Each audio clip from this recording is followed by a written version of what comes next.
Now I set a timer for 6.5 minutes because that's what I like to plank.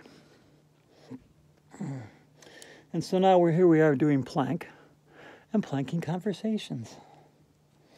So the ab workout challenge was given to me 3.5 years ago. When I first saw it, I thought it was impossible. But I said, okay, I'm going to try this. And they had a 1-month plan to go from beginning to end. And it took me 3 months to get to maximum, which was 160 crunches, 60 leg lifts, and 3 minutes, 20 seconds of planking. That was their maximum. At that time, my crunches were only forward. They weren't crossbody. And now they are crossbody. And that's a whole other story all by itself. So the crossbody planking, crossbody crunches actually. When I first realized I could do them, I did 20 out of the 160. Then I did 40 out of 160. Then I did 60 out of the 160 as crossbody. And I worked my way up very slowly to the whole set being crossbody. And that's another example of how to just inch yourself forward to become better and better and better every day. Now, the planking, what we're doing now is another story, because this also started out with just the 3 minutes, 20 seconds. And I inched my way up to 4 minutes, and I would just keep track. And sometimes I do 5, sometimes I do 4. And then I work myself up to 6 minutes. And sometimes I would get lost and do 7 or 8. Now I set a timer for 6.5, and that's what I want to do.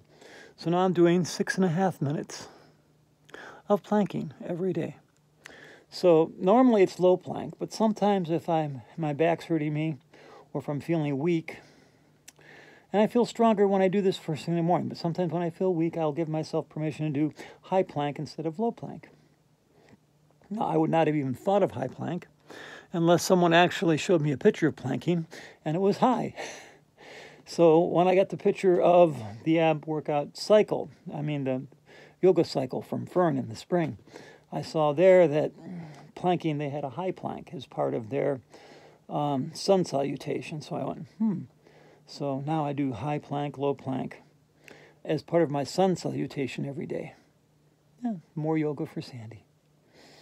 So happy, magical, mystical Monday.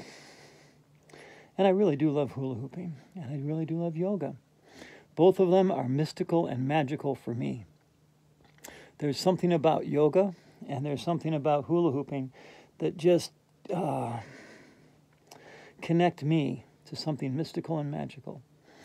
And I love that connection, and I celebrate that connection, and I live in that connection every day. So now we've planked for 3 minutes. So if you've actually been able to plank this long, and right now you go, I need to stop. Well, that's okay, stop. This is a planking conversation. You can stay for the whole thing, or you can loop it and do it even longer. I know that there are people that do planking longer than this. But this is my challenge, to be my best, to give you an example, to lead. As by example, I want to be a healthy inspiration. So I'm exercising 1,437 days as of today, which means this month, on the 27th, it'll be 4 years of exercise that I've done every day. Well, for the first 2 years, it wasn't every day because I have marked things on my calendar, and I know that I missed 1 or 2 days a month. But in the last 2 years, I have not missed a day, no matter how I felt. Sometimes I've had to go slow. Sometimes I've had to do downward-facing dog instead of planking because of things I was going through. But I've always exercised.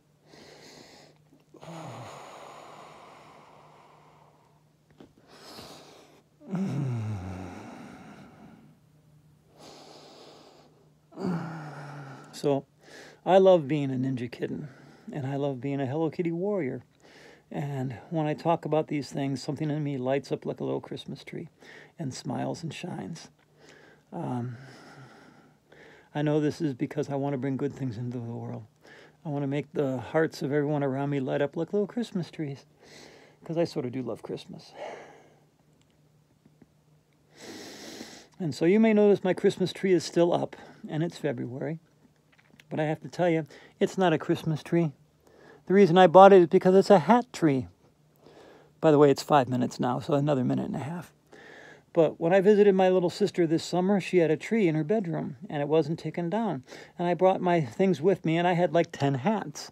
So I put my hats on her tree, and I said, oh my God, it's a hat tree. And I laughed, and I giggled. And I put some other pieces of jewelry on it along with my hats, and I said, this is perfect. So when I came home, I went looking for a tree. And I went to Our Lady of Mount Carmel across from someplace where I work, and I went, wow, that's my tree. And I got it, and I bought it, and I brought it home, and it was a leaded Christmas tree, and I never lit it up, but I put my hats on it. I went, this is so good, this is so beautiful. And then I found these two frozen little dolls, Anna and Elsa, and I put it on my tree because I love my sisters. And that was my sister tree. And then all of a sudden it became Christmas, and all these other things wanted to be on my tree. And they said, please put me on the tree, so I did. And then I lit it up, and I went, oh my God. Now the hat on my tree, the star on my tree is one of my favorite hats, and my tree is burning brightly because it's my heart tree. It's not a Christmas tree, it's my heart tree. Yummy, yummy, yummy, I got food in my tummy, and it's causing me to grow.